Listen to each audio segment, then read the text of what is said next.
My wife hid her affair while I nursed her through cancer treatments, so I vanished when she recovered and left her to face her own empty life. I'm a 33-year-old man, and I used to believe love was defined by sacrifice. When my wife, Melissa, got sick, I swore to myself I'll never leave her side. It wasn't even a question. That's what you do when you love someone, right? You stand there when the rest of the world walks away. Melissa was always the kind of woman people noticed. Sharp, confident, driven. I used to admire the way she carried herself, how she could light up a room just by speaking her mind. We'd been married 5 years, and though we had our ups and downs, I thought we were solid. Until the day she sat me down, her hands shaking, eyes avoiding mine, and said, "It's cancer." Everything after that felt like falling through water, muffled, slow, unreal. I quit my job within a week, told my boss I needed to take care of her. I didn't even think twice. Bills could wait, dreams could wait. She needed me. The days blurred into hospital rooms, antiseptic air, and the faint beeping of machines. I learned to mix her meds, clean the IV ports, cook meals she'd barely touch. I told her, "We'll get through this. I'll handle everything." She'd smile weakly, whisper, "You always do." But then little things started to shift. She guarded her phone like it was a lifeline. I'd walk into the room and she'd angle the screen away, saying it was just work friends checking in. Some nights, I'd hear the soft vibration of her phone under the pillow while she pretended to sleep. Still, I brushed it off. I told myself she was scared, maybe trying to keep some normalcy in her life. I didn't want to add more pain to what she was already going through. But deep down, something small and cold started to grow, a feeling I didn't want to name. The days started blending together, one bleeding into the next until I couldn't tell Tuesday from Friday anymore.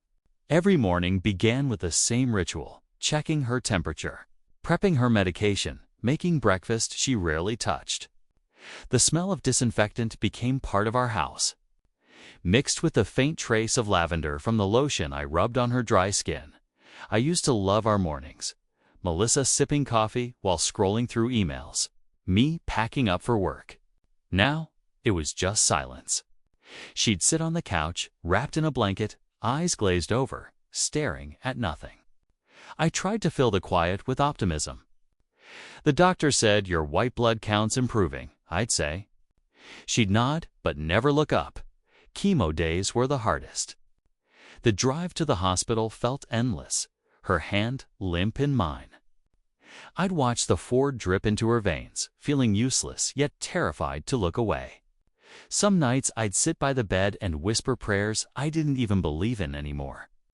Love felt less like butterflies and more like survival, a quiet promise you keep even when your heart is breaking. But as weeks turned into months, I noticed her withdrawing more. She'd spend hours texting, her fingers moving fast, a faint smile tugging at her lips. When I'd ask who it was, she'd say, "Just the support group. You wouldn't understand." One night, after she fell asleep, I picked up her phone from the nightstand. My hand trembled before I even unlocked it. Then guilt slammed into me, hard. I put it back. I told myself love meant trust, even when things didn't make sense, even when it hurt. But somewhere deep inside, a small voice whispered, "Or maybe you're just afraid of the truth." It happened on an ordinary Tuesday, the kind of day that doesn't feel important until it ruins everything. We were at the hospital for her chemo session. Melissa was dozing in the recliner, the rhythmic hum of machines filling the silence. I reached into her bag to grab her charger. And that's when I saw it, her phone lighting up with a message from someone named Claire. I didn't mean to read it, but the preview popped up before I could look away. "Can't wait till this is over so we can finally be together." For a second, I thought my eyes were playing tricks on me. My brain scrambled for an explanation. Maybe Claire was a family friend. Maybe it was a joke. But the words hung there like a knife, gleaming and undeniable. Melissa stirred. and I quickly dropped the phone back into her bag, forcing my face into calm. My pulse was thundering in my ears. The rest of the appointment passed in a blur. I smiled, helped her to the car, and drove home in silence. She didn't notice how tight my hands were on the wheel that night. As I helped her into bed, I caught a glimpse of her reflection in the mirror, tired, fragile, human. I hated myself for doubting her. I told myself, she's fighting for her life. Don't make this about you. But as she fell asleep, I lay awake staring at the ceiling. My mind kept replaying that text, every word burning deeper. Can't wait till this is over so we can finally be together. What was this? The treatment. Our marriage. The house was quiet, except for her breathing, slow and steady beside me. Yet, for the first time since her diagnosis, I felt utterly alone. And somehow, I knew this wasn't a misunderstanding. Something inside me whispered, "You've just seen the beginning of the end." A few weeks later, my best friend Tom stopped by. We'd been close since college. He was the kind of friend who'd show up with beer and bad jokes when life got too heavy. That night, he brought takeout and asked how Melissa was doing. I shrugged, staring at the flickering TV. "She's hanging in there," I said. "Tired a lot. Distant."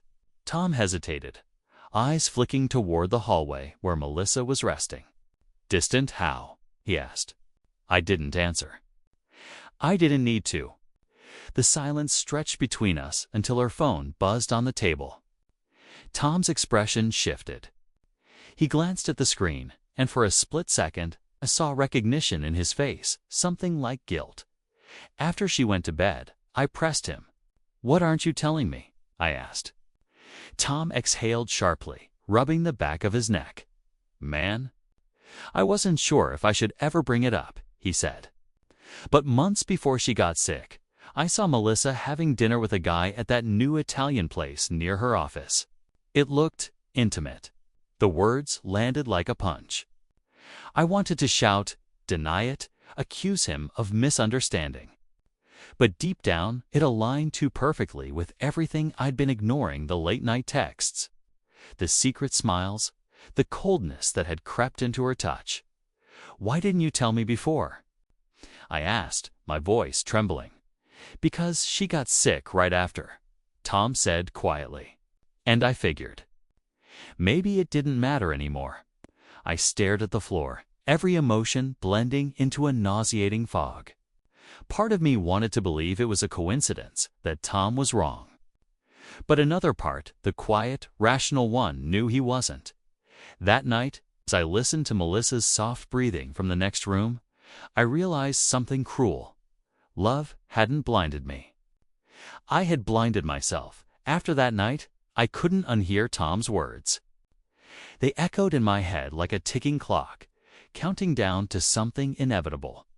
I told myself I needed proof, something solid, before my mind tore itself apart with guesses and half-truths. So, one morning, after I dropped Melissa off for her appointment, I did something I swore I'd never do. I installed a tracking app on her phone. It felt wrong, sickening even. But the moment I saw the first notification, guilt gave way to devastation. Texts, dozens of them, all to a man named Ethan. The messages were short, flirty, and intimate in a way that stabbed straight through me. "I miss you. You make me feel alive. Soon. I promise." I scrolled through them with shaking hands, my stomach twisting so violently I had to sit down. Every word felt like a betrayal layered on top of all the sacrifices I'd made. The overtime shifts I'd worked before quitting. The sleepless nights holding her while she cried. The promises I whispered in hospital corridors. When I got home, she was curled up on the couch, pale and exhausted, asking softly, "Can you make me some soup?" I looked at her, at the frail woman I had sworn to protect, and all I could see was the text thread still burned into my brain. But I made her the soup anyway. Because how do you confront someone who might not live to see the next year? That night, I sat beside her while she slept, her breathing shallow, her phone glowing faintly on the nightstand. I thought about waking her, about screaming, about demanding the truth. But instead, I just stared at the ceiling and whispered, "Why?" And for the first time, I realized something darker than anger. She didn't need to hide her affair anymore. I was already gone, just a ghost fulfilling his promise. After that night, something in me shut off quietly, completely. I didn't cry, didn't scream, didn't even confront her. I just stopped feeling. From the outside, I looked like the same devoted husband, refilling prescriptions, scheduling checkups, carrying her bags. But inside, it was like living underwater. Every sound, every thought, every heartbeat felt distant. Melissa seemed lighter, almost cheerful some days. "You're my rock," she'd say, smiling weakly as I tucked a blanket around her shoulders. "I don't know what I'd do without you." I'd force a smile and answer, "You'll never have to find out." The irony nearly choked me. Then one evening, while folding laundry, her phone buzzed on the table again. A voicemail. I didn't want to, but my fingers moved before my brain caught up. It was his voice. Calm, familiar, intimate. "I miss you, Mel. I can't wait for all this to be over. You deserve better than being trapped." I froze. The words "trapped" and "deserve better" echoed like thunder in my head. Trapped with me. The man who'd been feeding her, bathing her, watching her fade away. I wanted to laugh, to scream, to break something. But instead, I deleted the voicemail, placed her phone back, and went back to folding shirts, hers and mine, side by side. That night, I opened a new notebook and started writing everything down. Dates, messages, calls, lies. Not because I wanted revenge, not yet, but because I needed proof that I hadn't imagined it all. Proof that I'd loved someone who chose deceit over honesty. Even in her weakest moment. Each day that followed, I wore my mask flawlessly. I said all the right things, smiled at all the right times. But behind my calm exterior, a quiet plan was beginning to take shape. Something that would end all of this pain once and for all. It hit me one night, sometime around 3 a.m. when the world was silent except for the rhythmic hum of her oxygen machine. I'd been sitting in the dark, staring at the faint outline of her body in the glow of the monitor, when I realized something: confrontation wouldn't fix anything. Nothing I said would make her feel the weight of what she'd done. She'd just cry, blame the illness, say she was confused, scared, lonely. I'd heard those words before from friends, from stories. They always forgave. I wouldn't. That was the moment my mind shifted from survival to escape. I didn't want revenge that made headlines. I wanted silence, the kind that burns deeper than rage. The next morning, I started making preparations. I opened a separate bank account. Sold my old car. Told her I was freelancing online again to keep busy. She smiled, relieved that I was finding myself again. She didn't know I was already gone, piece by piece. Every day, I made small moves, selling my clothes online, paying off debts, changing passwords. I even practiced lying in the mirror, perfecting the calm tone I'd need to pull this off. "We'll travel when you're better," I'd tell her. "Somewhere warm, near the ocean." She'd nod, tears in her eyes, whispering, "I can't wait." But I could. Because that trip would be real, just not with her. I started imagining the moment I'd leave. No goodbye note. No message. Just absence. She'd wake up to an empty house, her savings intact, her world suddenly quiet. It wouldn't be revenge. It would be justice, letting her finally feel the emptiness she created. Each day, my heart grew colder, steadier. I wasn't her caretaker anymore. I was her shadow, waiting for the right moment to disappear. A few months passed. And slowly, almost imperceptibly, Melissa began to recover. Her color returned. The hollow look in her eyes softened. She laughed again, That same laugh that used to melt me years ago, before it became a weapon.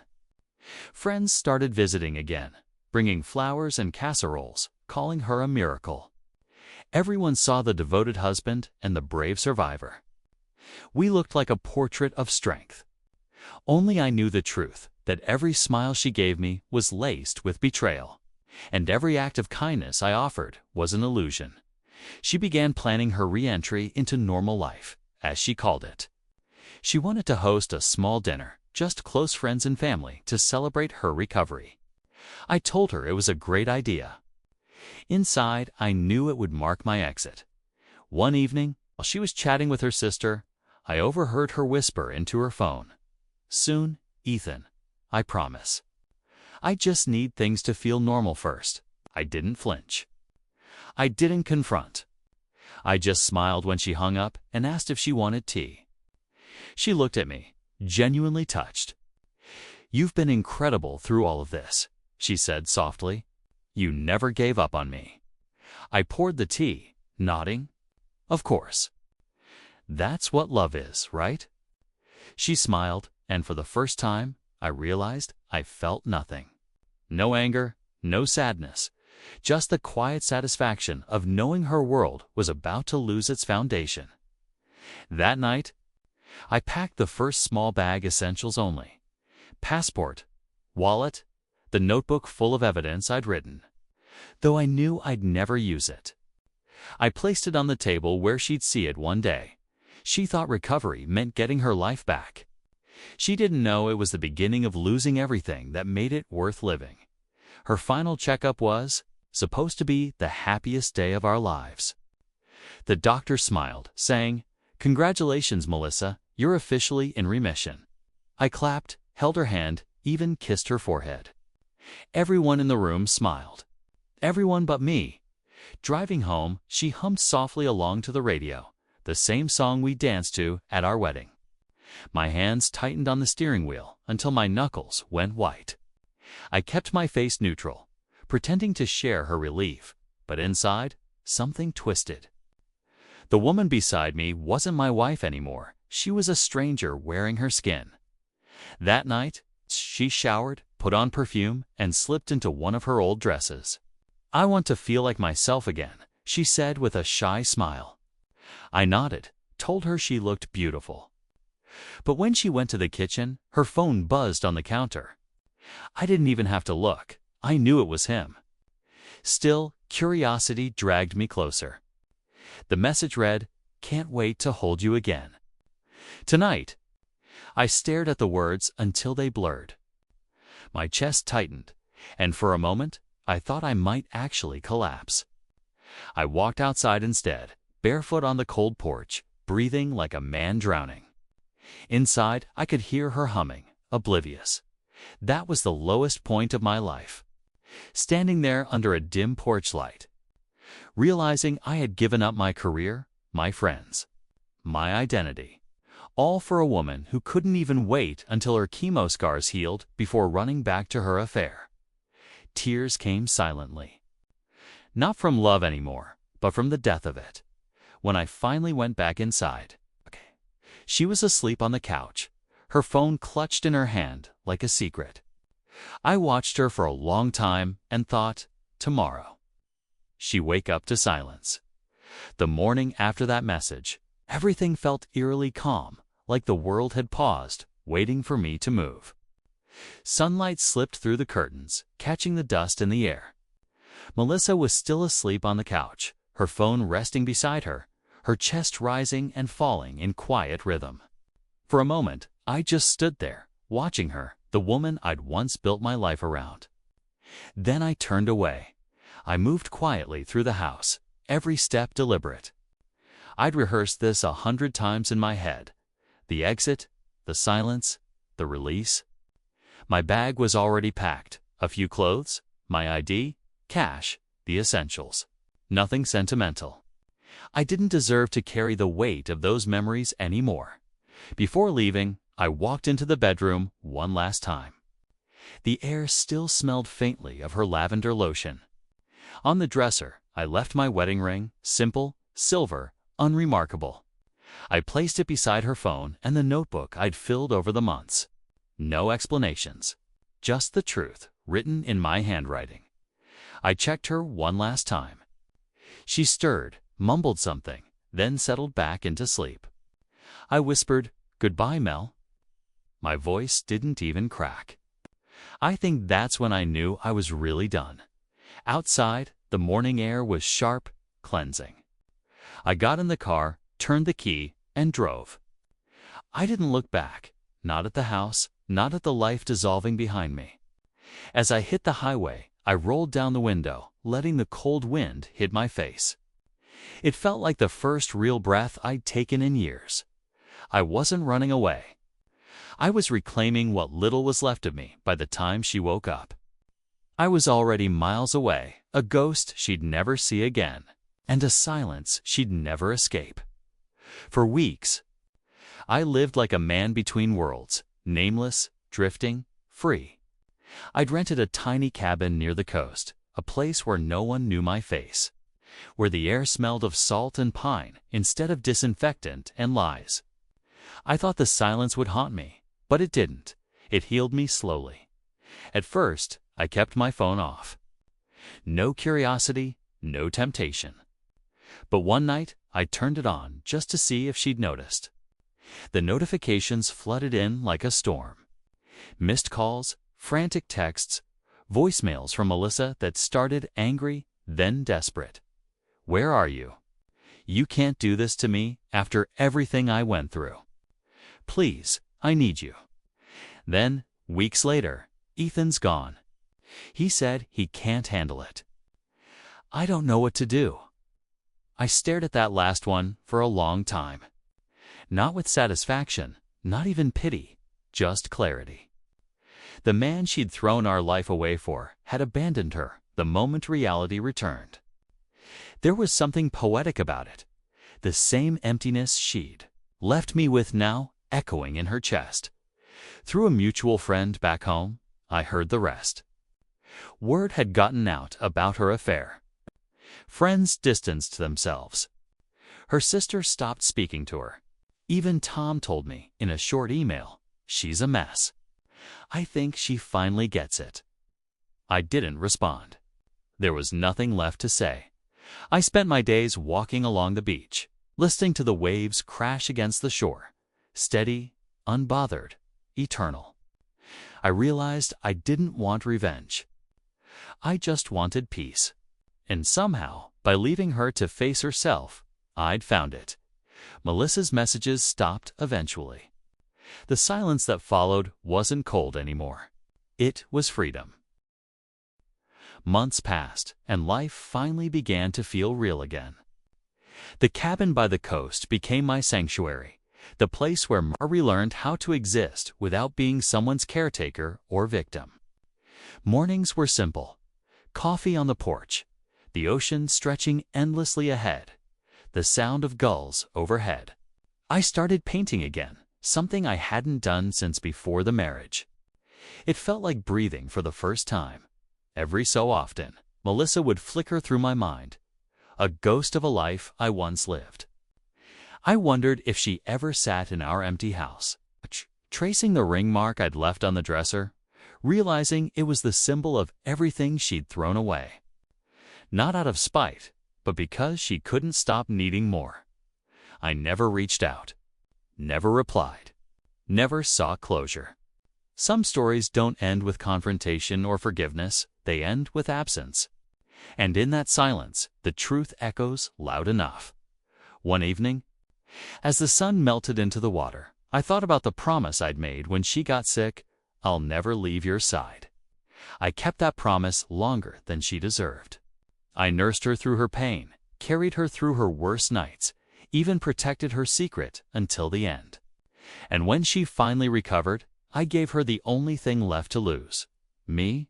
Now, when people ask if I regret leaving, I tell them no.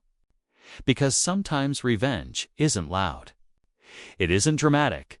It's simply removing yourself from the life of someone who never valued you and letting the silence do what words never could. As I watched the tide rise that night, The wind carrying the faint scent of salt and pine, I whispered to no one in particular, "You were my greatest lesson." And for the first time in years, I smiled not from happiness, but from peace.